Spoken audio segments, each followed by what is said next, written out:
Hello दोस्तों, available है कि यूट्यूब प्लेटफॉर्म पे आपका स्वागत है। मैं साइंस अवेलेबल है लेके आ चुका हूँ यूट्यूब पे। ठीक है। तो जैसा कि आप लोग को पता है, क्लास 10th में जो साइंस है उसकी अगर हम बात करेंगे तो उसका वेटेज आप लोग को पता ही है, 80 मार्क्स का वेटेज है साइंस का। जो हमारा साइंस है वो 80 मार्क्स का है हमारा। 80 मार्क्स इसलिए बोल रहा हूँ मैं क्योंकि उसमें से जो मतलब 20 मार्क्स है वो इंटरनल होते हैं जो स्कूल वाले प्रोवाइड करते हैं। इस 80 मार्क्स में से जो साइंस का पहला चैप्टर है केमिस्ट्री का, उसमें जो chemical reaction and equation, chemical reaction and equation, इसका वेटेज की अगर इसकी वेटेज की अगर हम बात करें बच्चों, तो इसका वेटेज है 6 से 7 से 8 मार्क्स, या फिर आप 6 मान लो, 6 से 8 मार्क्स मान लो, आप 6 से 8 मार्क्स के बीच में रहता है। और ये अपने आप में ही एक अच्छा चैप्टर है। जो अगर आप इस चैप्टर को अच्छे से समझते हो तभी जाके आपको आगे केमिस्ट्री के जितने भी चैप्टर हैं वो आपको समझ में आते हैं। ठीक है। तो आगे बढ़ने से पहले हम लोग चलते हैं, पहले तो समझ लेते हैं क्या है। देखो, चैप्टर का नाम ही है हमारा कि केमिकल रिएक्शन एंड इक्वेशन। आपका पूरा जो चैप्टर है इसी पे बेस्ड है। केमिकल रिएक्शन क्या होता है, केमिकल इक्वेशन क्या होता है, उन सारी चीज़ों को पढ़ेंगे। ठीक है। तो सबसे पहले आगे चलते हैं। तो देखो यहाँ पे सबसे पहले आपके पास स्लाइड आ गई जिसका नाम है, देख लोगे इस स्लाइड में, जिसमें पहला टॉपिक जो है आपका है केमिकल रिएक्शन। तो केमिकल रिएक्शन यहाँ पे एक डेफिनेशन आपकी लिखी हुई है कि breaking of bond between different atoms to produce new substance is called chemical reaction. मतलब कि इसमें क्या हम कहने का मतलब ये है कि ब्रेकिंग यानी ब्रेक होना, कोई भी सब्सटेंस या कोई कंपाउंड का ब्रेक डाउन होना, या फिर किसी भी दो एटम के बीच में कोई बॉन्ड बन के नया सब्सटेंस बनाना, उसे हम लोग कहते हैं केमिकल रिएक्शन। बट आप ऐसे समझो, इसकी दूसरी डेफिनेशन आप क्या लिख सकते हो कि जब टू आर मोर सब्सटेंस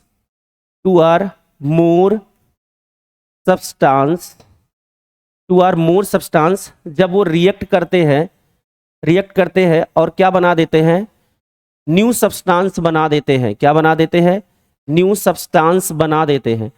जब two or more substance react करके नया सब्सटेंस बना देते हैं तो उसे भी हम लोग क्या बोलते हैं?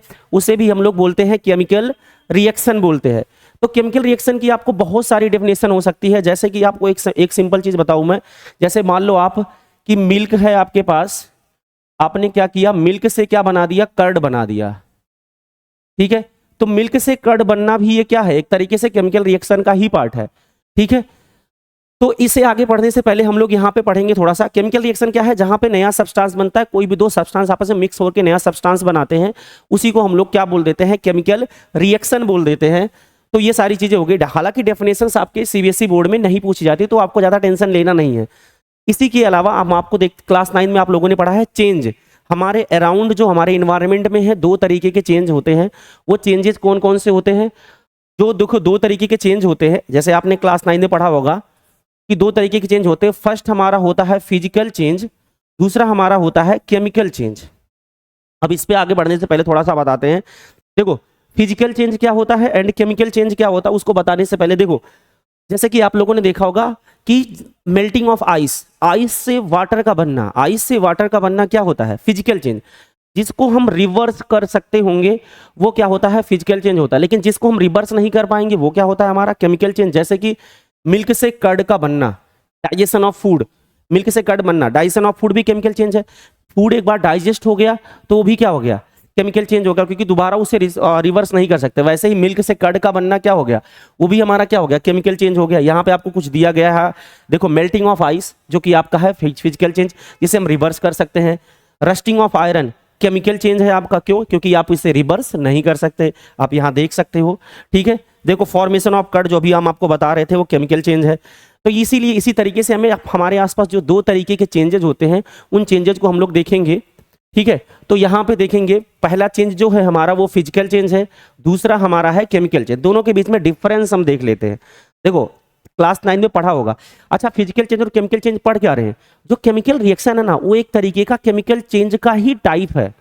मतलब एक तरीके का केमिकल चेंज का ही टाइप है। जैसे आप यहाँ देखते हो, देख लो कि any change that involves chemical change, ऐसा चेंज जिसमें केमिकल चेंज होता हो उसे हम लोग क्या बोलते हैं, केमिकल रिएक्शन बोलते हैं। तीसरी डेफिनेशन आ गई आपको। देखो मैंने बताया था कि जब दो या दो से अधिक सब्सटेंस रिएक्ट करते हैं, two or more substance react करते हैं, तो वो होता है नया सब्सटेंस बनाते हैं तो केमिकल रिएक्शन होता है, या फिर कोई सब्सटेंस ब्रेक डाउन होता है, या दो सब्सटेंस आपस में बॉन्ड बनाते हैं तब भी हमारा केमिकल रिएक्शन होता है, या फिर आपके सामने यहाँ पे दिखेगा कोई ऐसा चेंज जिसमें केमिकल चेंज होता हो, उसे हम लोग क्या बोल देते हैं, उसे भी हम लोग क्या बोल देते हैं, केमिकल रिएक्शन बोल देते हैं। अब आप देख लो फिजिकल चेंज और केमिकल चेंज के बीच में थोड़ा सा डिफरेंस देख लेते हैं हम लोग। तो देखो जो फिजिकल चेंज होता है वो टेम्परेरी चेंज होता है, यानी कि परमानेंट नहीं है, वो टेम्परेरी, उसे रिवर्स हम कर सकते हैं, तो इसे हम टेम्परेरी चेंज बोल दिया गया। केमिकल चेंज जो हमारा होता है वो क्या होता है, परमानेंट चेंज होता है, उसे हम लोग क्या कर सकते हैं, रिवर्स नहीं कर सकते हैं, फिक्स होता है, इसमें कोई नया सब्सटेंस नहीं बनता है। फिजिकल चेंज में कोई नया सब्सटेंस नहीं बनता है, केमिकल चेंज में नया सब्सटेंस बन जाता है। मिल्क से कर्ड बना तो नया सब्सटेंस बन गया, ठीक है। देखो इसमें क्या होता है, ये चेंज में जो, इस चेंज में जो प्रॉपर्टीज होती है सब्सटेंस की वही रह जाती है। इसमें क्या होती है, इसकी सारी प्रॉपर्टी चेंज हो जाती है, जो सब्सटेंस पहले होता है उसकी प्रॉपर्टी चेंज हो जाती है। जैसे मिल्क से कर्ड बना तो मिल्क की जो प्रॉपर्टी पहले थी उसका टेस्ट जो था वो अलग हो गया, कर्ड से अलग हुआ, मतलब कर्ड का जो टेस्ट वो खट्टा हो गया यानी तौर हो गया। अब देखो ये चेंज जो होता है इसे रिवर्स कर सकते हैं हम फिजिकल मेथड से, जैसे समझो कैसे, वाटर का क्या हुआ, मतलब आइस से वाटर बना, वाटर को हम फ्रीज करेंगे फिर से आइस बन जाएगा, लेकिन केमिकल चेंज को हम रिवर्स नहीं कर सकते कोई फिजिकल मेथड से। इसमें कोई भी एनर्जी की रिक्वायरमेंट नहीं होती, ना कोई एनर्जी रिलीज होती है ना एब्जॉर्ब होती है। इसमें एनर्जी रिलीज भी होती है और एब्जॉर्ब भी हो सकती है। यहाँ पे एक डेफिनेशन आपको बता दिया कि असर्शन रीजन में आपके एनसीईआरटी में आपका आता ही एक क्वेश्चन यहाँ से कि ऐसा चेंज जो कि केमिकल चेंज है उसे हम कौन सा रिएक्शन बोल सकते हैं, तो उसे हम लोग बोल सकते हैं केमिकल रिएक्शन बोल सकते हैं। अच्छा एक चीज और बताने से पहले थोड़ा सा हम आगे बढ़ेंगे, उससे पहले हम आपको थोड़ा सा एक चीज बता देते हैं। यहाँ पे देखो पहले मैं तुम्हें समझाई देता हूं। देखो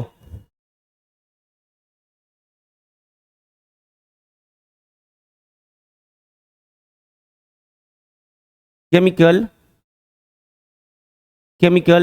रिएक्शन, केमिकल रिएक्शन और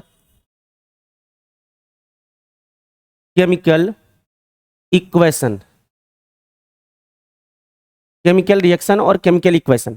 देखो बच्चे केमिकल रिएक्शन और केमिकल इक्वेशन में मैं थोड़ा सा बताता हूं आपको क्या होता है। तो सबसे पहले देखना आप, देखो जैसे कि मैं आपको बात करूं आपसे, मान लो कि कार्बन है उसके साथ आपका ऑक्सीजन, कार्बन के साथ ऑक्सीजन रिएक्ट करेगा तो क्या बनाएगा, आप सबको पता है कार्बन डाई ऑक्साइड। कार्बन के साथ अगर ऑक्सीजन रिएक्ट किया तो आपको क्या बनाया, कार्बन डाइऑक्साइड बनाया। सेम ऐसे ही हम आपकी बात आगे बात करते हैं, जैसे मान लो हाइड्रोजन, हाइड्रोजन के साथ अगर ऑक्सीजन कंबाइन हुआ तो क्या बना दिया, हाइड्रोजन के साथ ऑक्सीजन कंबाइन हुआ तो आप सबको पता है कि वाटर बनता है। पता नहीं पता, पता होना चाहिए आपको, ठीक है। तो क्या हुआ, हाइड्रोजन के साथ अगर हमने क्या कंबाइन कराया ऑक्सीजन तो वाटर बन गया। ऐसे बहुत सारे हो सकते हैं। तो देखो ये हमारा क्या है, केमिकल रिएक्शन। केमिकल रिएक्शन का मतलब ये कौन सा फॉर्मेट है, ये वर्ड के फॉर्म में लिखा गया। कैसे फॉर्म में लिखा गया है, वर्ड्स के फॉर्म में लिखा गया। मतलब कि कार्बन का सिंबल रख दिया, कार्बन का और नाम लिख दिया गया, ऑक्सीजन का नाम लिख दिया गया, बन गया कार्बन डाइऑक्साइड। लेकिन यहीं पे अगर हम इसको हम क्या करें, यहीं पे अगर हम क्या करें कि देखो क्या करें, कार्बन को लिख दे C, ऑक्सीजन को लिख दे O2, बन गया क्या CO2। ऐसे यहाँ पे अगर आप देखो तो हम यहाँ पे क्या करें, हाइड्रोजन को लिख दे H2, ऑक्सीजन को लिख दे O2, बन गया हमारा क्या H2O। देखो कुछ समझ पा रहे हो, थोड़ा सा समझना बात को।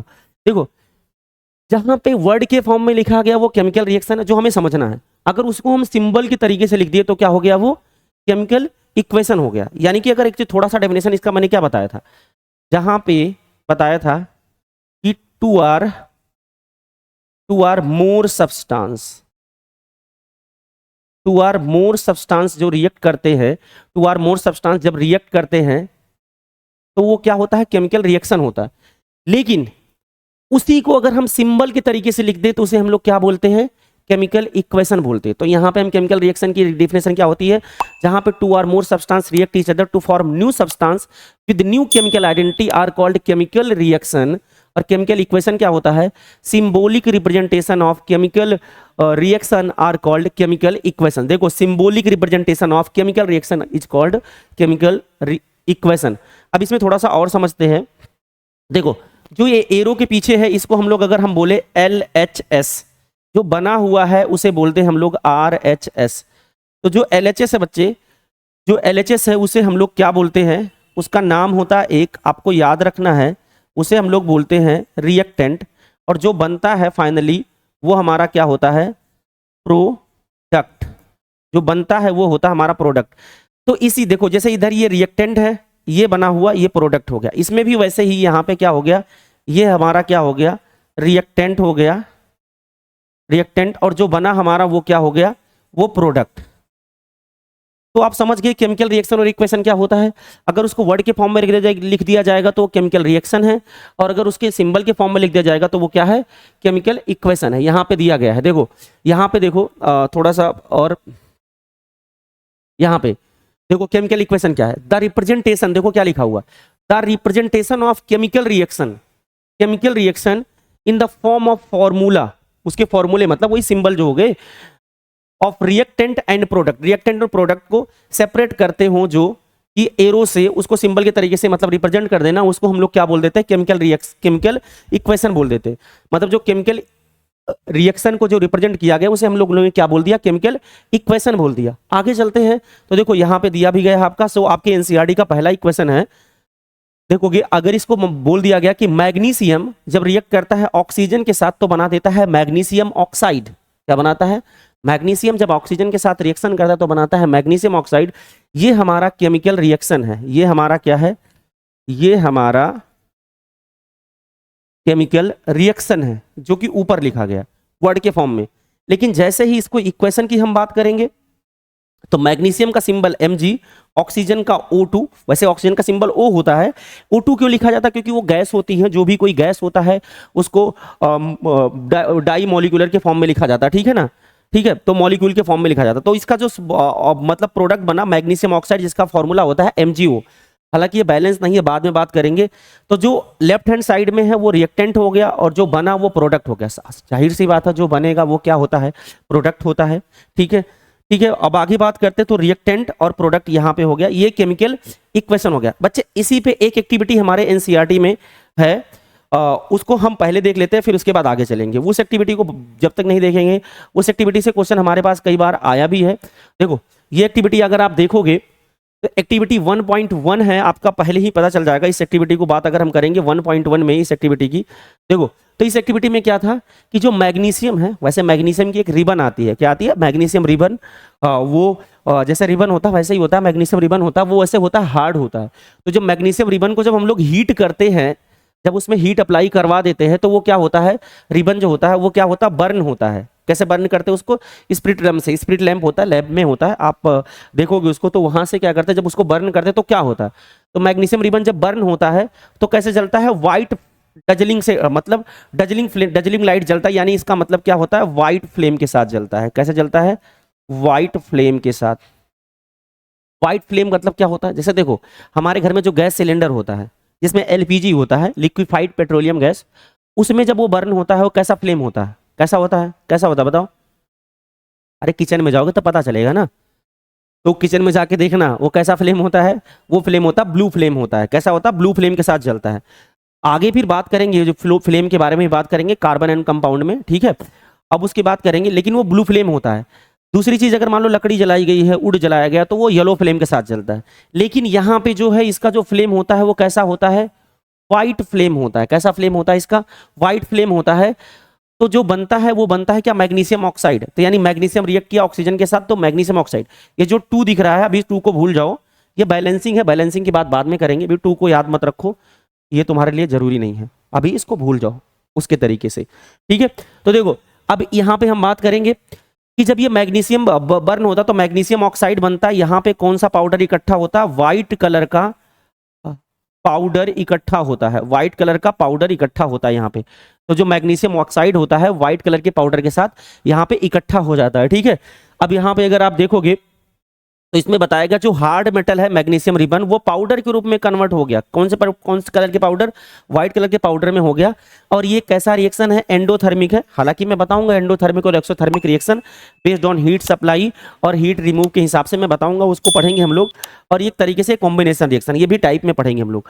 तो ये एक्टिविटी बस इतना समझना था कि जब मैग्नीशियम रिबन को बर्न किया जाता है ऑक्सीजन के साथ, जाहिर सी बात है कोई चीज जो जलता है वो ऑक्सीजन के साथ बर्न होता है, तो वो व्हाइट फ्लेम के साथ जलेगा और व्हाइट कलर का पाउडर इकट्ठा होगा। वो व्हाइट कलर का पाउडर क्या है? मैग्नीशियम ऑक्साइड है आपका। बस ठीक है, ये इतना बात बताना था तुमको। अब आगे चलेंगे तो उससे पहले हमें क्या पढ़ना था? देखो, उसके बाद जो हमारा जो टॉपिक है वो बच्चे हमारा है बैलेंस केमिकल इक्वेशन का। तो बैलेंस केमिकल इक्वेशन क्या करना है, मतलब जो केमिकल इक्वेशन होता है उसे बैलेंस कैसे करते हैं उसको हमें देखना है। तो बैलेंसिंग के लिए देखो, सबसे पहले बता देता हूं, ये बैलेंसिंग जो ये मेथड है आपके एनसीईआरटी में टेबल वाली मेथड दी गई है, ये मेथड हमें नहीं करना है। इसके लिए मैं आपको शॉर्टकट ट्रिक करा दूंगा। अभी रुक जाओ, अभी पहले समझ लो थोड़ा सा। तो बैलेंसिंग करते क्यों है? बस देखो, जैसे आप लोगों ने पढ़ा होगा एक चीज, जैसे बैलेंसिंग करते क्यों उसको बस समझ लो कि एक आपने क्लास 9 में पढ़ा होगा law of conservation of mass पढ़ा होगा। उसमें क्या था कि किसी भी केमिकल रिएक्शन में जितना रिएक्टेंट साइड में मास है उतना ही प्रोडक्ट साइड में मास होना चाहिए। जितना रिएक्टेंट साइड में मास है उतना प्रोडक्ट है। सपोज करो ऐसे, मैग्नीशियम आपका है 10 ग्राम, ऑक्सीजन आपका है 10 ग्राम, ठीक है। तो आपका मैग्नीशियम ऑक्साइड कितना होना चाहिए? वो 20 ग्राम होना चाहिए, ठीक है। वो भी कितना होना चाहिए? 20 ग्राम होना चाहिए। अगर ये नहीं है, अगर ये नहीं है, इसका मतलब क्या है कि वो law of conservation of mass को नहीं फॉलो कर रहा, उसको वायलेट कर रहा है, लेकिन फॉलो करेगा। इसीलिए हम इस रिएक्शन को क्या करते हैं? बैलेंस करते हैं कि जितना मैग्नीशियम रिएक्टेंट साइड में है उतना ही मैग्नीशियम प्रोडक्ट साइड में होना चाहिए, जितना ऑक्सीजन रिएक्टेंट साइड में है उतना ही ऑक्सीजन प्रोडक्ट साइड में होना चाहिए। इसलिए इसको हम बैलेंस करते हैं। तो उसको बैलेंस करने की हमारे पास ट्रिक होती है, उसको हम बताएंगे, उसकी टेंशन आपको नहीं लेना है। तो पहली बात तो हमें समझ में आ गया कि law of conservation of mass को फॉलो करता है, ठीक है।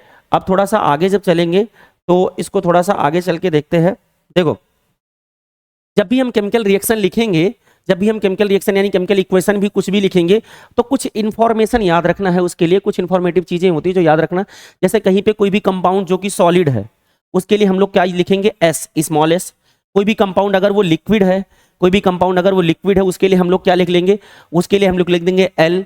कोई भी गैस, अगर कहीं पे गैस का इवोल्यूशन हो रहा, मतलब गैस बन रहा है या फिर गैस है कोई कंपाउंड, तो उसे हम जी लिखेंगे। और अगर गैस रिलीज हो रहा तो उसके लिए ऐसे एरो लिखा बना देते हैं। अगर वाटर सॉल्युबल कोई कंपाउंड है उसे हम लोग लिखते हैं एक्यू। एक्यू का मतलब होता है एक्वस, एक्यू का मतलब होता है एक्वस। कोई चीज अगर वाटर में डिजॉल्व है तो उसे बोलते हैं एक्वस। अगर कोई चीज वाटर में डिजॉल्व नहीं है तो वो क्या होता है? नॉन एक्वस सॉल्यूशन होता है। वो भी हम आगे पढ़ेंगे। अगर कहीं पे प्रेसिपिटेट बन रहा, प्रेसिपिटेट मतलब कहीं पे इनसॉल्युबल सॉल्ट बन रहा है, तो उसके लिए हम एरो ऐसे बना देते हैं। जैसे मान लो आपने सॉइल को वाटर में डिजॉल्व किया, तो सॉइल वाटर में डिजॉल्व तो हो जाती है कुछ समय के लिए, ठीक है, लेकिन कुछ समय बाद देखो वो नीचे क्या होती है? बैठ जाती है प्रेसिपिटेट के रूप में, डिजॉल्व तो होती नहीं वो। तो वो क्या होता है? वहां पे इस तरीके का एरो बना देना है। अगर कुछ रिएक्शन में कोई कंडीशंस है कि एरो वगैरह के बारे में कुछ कंडीशन है तो वो बता देंगे। कैटालिस्ट वगैरह है उसको लिख देंगे। टेम्परेचर प्रेशर की बात हुई है, मतलब 100 डिग्री सेल्सियस, 220 डिग्री सेल्सियस, कोई मतलब H2O, मतलब कोई मान लो H2SO4 के साथ कोई रिएक्शन हो रहा तो वो सब उसके एरो के ऊपर लिख देते हैं। जो एरो होता है ना उसके ऊपर मान लो लिख दिया 100 डिग्री सेल्सियस पे हो रहा, तो ये कंडीशंस होती है वो टेम्परेचर। हीट के लिए हम लोग लिखते हैं, एक ट्रायंगल का साइन बनाते हैं जिसे हम लोग बोलते हैं डेल्टा। क्या बोलते हैं? डेल्टा। तो डेल्टा रिलेटेड टू हीट होता है, डेल्टा रिलेटेड टू हीट होता है। ये कुछ इंफॉर्मेशन थी केमिकल रिएक्शन से रिलेटेड, ठीक है ना। तो जो उसको लिखना होगा तब। अब यहाँ पे देखो, जैसे कि यहाँ पे बताया भी गया आपको, देखो जैसे आयरन जो होता है सॉलिड होता है उसके लिए S लिख दिया गया है, H2O लिक्विड होता है उसके लिए L लिख दिया गया है, Fe3SO4 फेरस ऑक्साइड होता है उसके लिए लिख दिया गया हमारे पास सॉलिड। जहाँ पे ऑक्सीजन हाइड्रोजन बना उसके लिए एरो लिख दिया गया कि गैस है वो। तो ऐसे देख लो यहाँ पे, जैसे कोई कंडीशन की बात करें, जैसे देखो ये आप लोग जानते होंगे ये फोटोसिंथेसिस का रिएक्शन है, जहाँ पे देखोगे सनलाइट जरूरी होता है फोटोसिंथेसिस के लिए, क्लोरोफिल जरूरी होता है, ग्लूकोज बनता है वो एक्वस सोल्यूशन होता है, ऑक्सीजन एक तरीके से होता है यहाँ पे एक्वस। ऑक्सीजन को यहाँ पे गैस के फॉर्म में लिखना था, ठीक है ना, और यहाँ पे लिक्विड के फॉर्म में बन गया, ठीक है। अब आगे देखते हैं। देखो अब आगे आते हैं तो हमारे पास जो रिएक्शन के टाइप हैं, तो टाइप ऑफ रिएक्शन की हम बात करेंगे। तो देखो टाइप ऑफ रिएक्शन की अगर हम बात करते हैं तो एनसीईआरटी में आपके मेजरली जो रिएक्शन के टाइप हैं वो 4 हैं। बट आपके जो यहाँ पे सारे दिखने, सर कहोगे सर ये कैसे लिख दिया इतना सारा कुछ आपने? अरे इतना सारा कुछ लिखा है, ये मेजरली 4 टाइप हैं, मेजरली 4 टाइप है, लेकिन इसको हम आगे पढ़ने से पहले इन चारों को पहले बता रहा हूँ। देखो ये जो 4 टाइप है मतलब combination reaction, decomposition reaction, displacement reaction और डबल डिस्प्लेसमेंट रिएक्शन, इनका जो क्लासिफिकेशन किया गया है वो कितने तरीके से किया गया है, किस तरीके से किया गया है, बेस्ड ऑन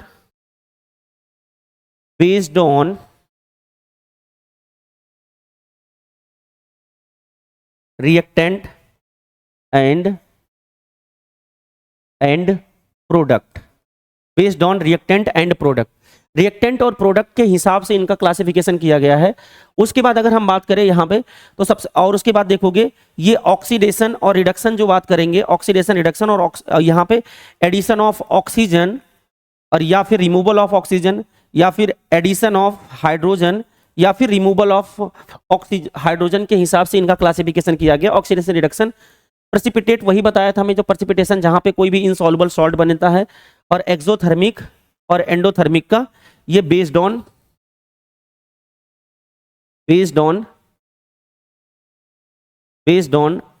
एनर्जी सप्लाई या फिर रिलीज, ठीक है, बेस्ड ऑन एनर्जी सप्लाई या फिर रिलीज के हिसाब से इसको किया गया। चलो तो थोड़ा सा आगे बढ़ते हैं। अब पहला रिएक्शन का जो टाइप है हमारे एनसीईआरटी में, पहला जो टाइप है वो हमारा है कॉम्बिनेशन रिएक्शन। क्या है? Combination reaction. बहुत आसानी समझना, कॉम्बिनेशन रिएक्शन का मतलब क्या होता है, जैसे समझना आपको कि देखो जैसे बोलूं मैं कि ए प्लस बी मिलके क्या बना दिए, हमारा ए बी बना दिए, यानी कि कंबाइन हो गए, जहां पे 2 रिएक्टेंट मिलके सिंगल प्रोडक्ट। बस आपको याद रखना है जहां पे जो मैं यहां लिख रहा हूं याद रखना कि 2 आर मोर रिएक्टेंट मिलके जो ये प्रोडक्ट है ना वो क्या बना दे, सिंगल प्रोडक्ट बना दे। क्या बनाए? Single product. सिंगल, आपको याद रखना केवल सिंगल प्रोडक्ट बनेगा। जहां पे सिंगल प्रोडक्ट बनेगा उसे हम लोग क्या बोलेंगे, कॉम्बिनेशन रिएक्शन बोलेंगे। जैसे कि देखो अ रिएक्शन इन व्हिच, देखो यहां पे लिखा हुआ a reaction in which 2 or more reactants, वही लिखा मैंने, 2 or more reactants combine to form single product. आपको ये नोट करके रखना, ये याद रखना जरूरी है।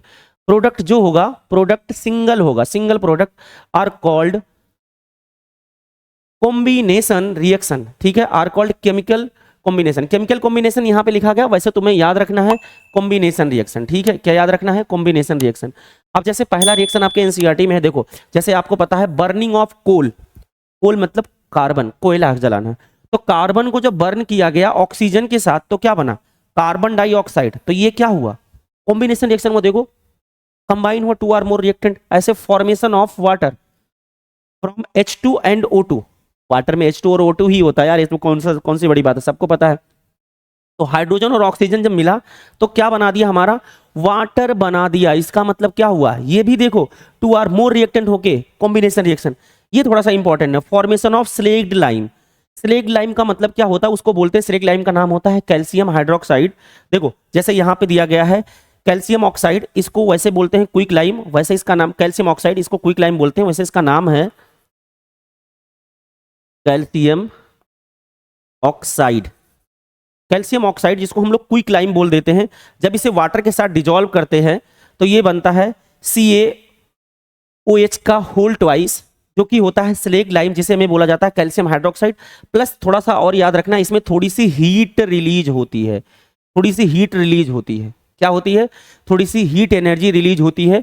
तो यहां पे भी देखो वो हीट तो अलग चीज हो गया, लेकिन यहां पे भी सिंगल प्रोडक्ट बन रहा है, तो ये रिएक्शन भी याद रखना। अभी बैलेंसिंग की बात नहीं कर रहे हैं, तो बैलेंसिंग हम करेंगे फिर बाद में। तो कॉम्बिनेशन समझ गए, जहां पे सिंगल प्रोडक्ट बनेगा वो होता है। अब आगे आते हैं, देखो ये थोड़ा सा देखना पड़ेगा, ये है डीकंपोजिशन रिएक्शन। अब डीकंपोजिशन रिएक्शन की अगर हम बात करेंगे तो डीकंपोजिशन रिएक्शन क्या होता है दोस्तों, देखो डीकंपोजिशन रिएक्शन का मतलब कि डीकंपोज होता होगा। जैसे कि मैं तुम्हें यहां पे बताऊं, जैसे मान लो A प्लस, जैसे मान लो यहां पे बोला डीकंपोजिशन रिएक्शन, जैसे मैंने बोला AB है, अब ये क्या हुआ, ब्रेक डाउन हो गया A प्लस B में।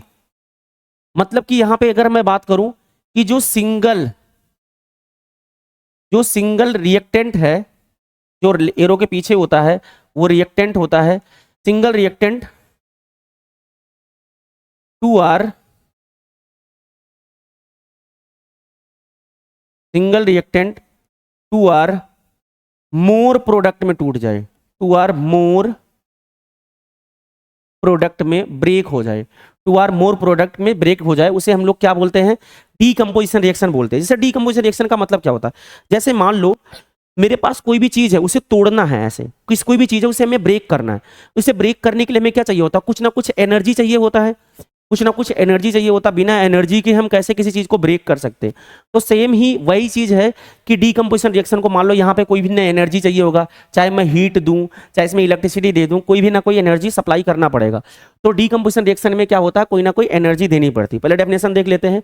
देखो, a reaction in which single reactant जो है वो ब्रेक होता है टू आर मोर प्रोडक्ट में, उसे हम लोग बोलते हैं डीकंपोजिशन रिएक्शन।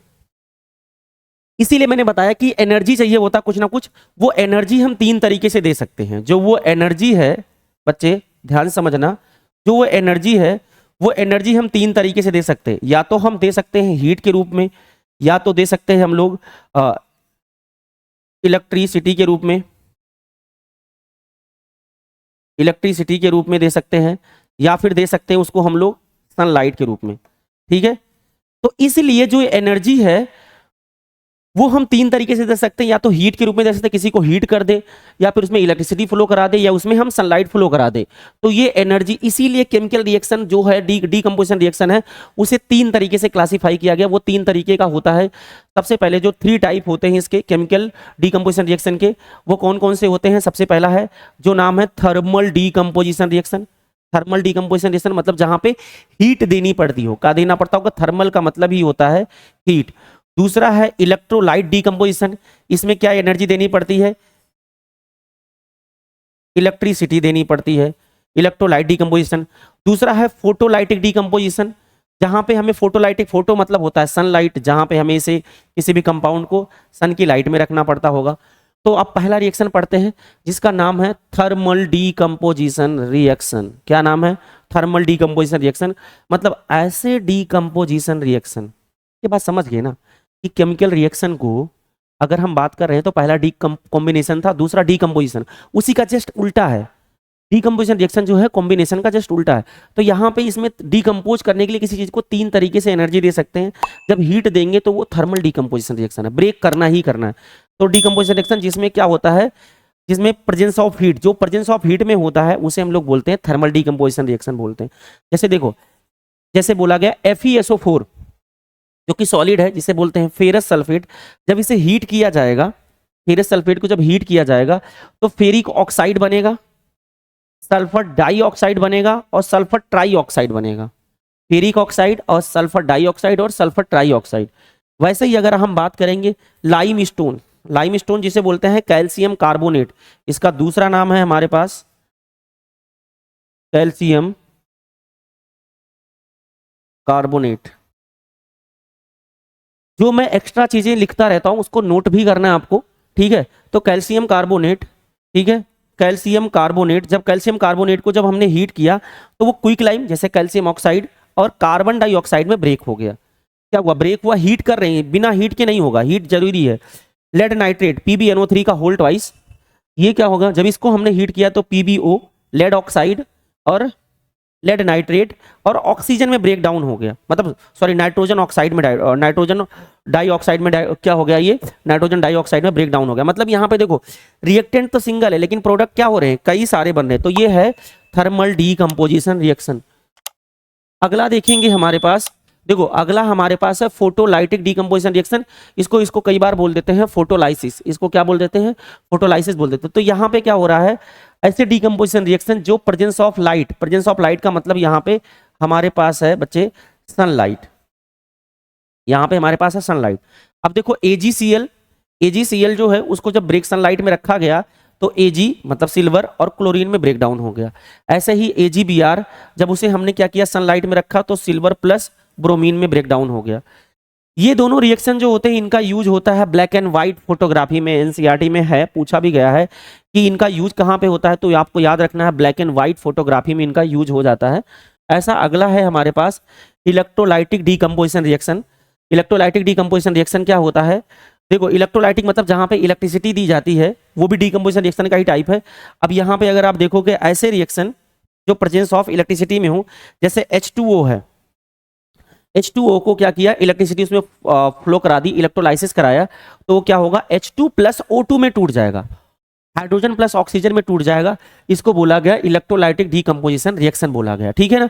तो मैंने तुम्हें क्या बताया, कॉम्बिनेशन रिएक्शन, जहां पे 2 और मोर रिएक्टेंट मिलके क्या बनाते हैं, सिंगल प्रोडक्ट बनाते हैं, वो कॉम्बिनेशन रिएक्शन होता है। और जहां पे क्या होता है, जहां पे मैंने बताया था कि सिंगल रिएक्टेंट कई सारे प्रोडक्ट में ब्रेक डाउन हो जाता है, वो डीकंपोजिशन रिएक्शन होता है। डीकंपोजिशन रिएक्शन की अगर हम थोड़ी सी बात करें आगे, तो डीकंपोजिशन रिएक्शन 3 तरीके का था, थर्मोलाइसिस मतलब thermal decomposition reaction, photo decomposition reaction और electro decomposition reaction. Thermal decomposition reaction क्या था, जहां पे जो एनर्जी थी in the form of heat दी जाती थी। इलेक्ट्रो डीकंपोजिशन रिएक्शन क्या था, जहां पे एनर्जी दी जाती थी in the form of electricity दी जाती थी। और फोटो डीकंपोजिशन रिएक्शन क्या था, जहां पे एनर्जी दी जाती थी in the form of sunlight, ठीक है। तो ये थे रिएक्शन के 2 टाइप। आगे और आगे है अब डिस्प्लेसमेंट रिएक्शन। तो डिस्प्लेसमेंट रिएक्शन हम आगे नेक्स्ट क्लास में करेंगे, तब तक के लिए आप ये सब देख सकते हैं और अपना रिव्यू दे सकते हैं कि कैसा चल रहा है, ठीक है। बाकी पढ़ते रहिए। और बाकी अभी तो मैं थ्योरी पढ़ा रहा हूँ, थ्योरी के बाद आप लोग का क्या होगा, क्वेश्चन की प्रैक्टिस होती रहेगी आपकी। तो थ्योरी पढ़ा दूंगा, क्वेश्चन की प्रैक्टिस और बैलेंसिंग के लिए एक अलग से मतलब यहाँ पे वीडियो डाली जाएगी, वहां से देखना बैलेंसिंग का, स्पेशल बैलेंसिंग की ट्रिक ही आएगी वहां पे, ठीक है ना। तो तब तक के लिए जय हिंद, जय भारत, मिलते हैं अगली क्लास में।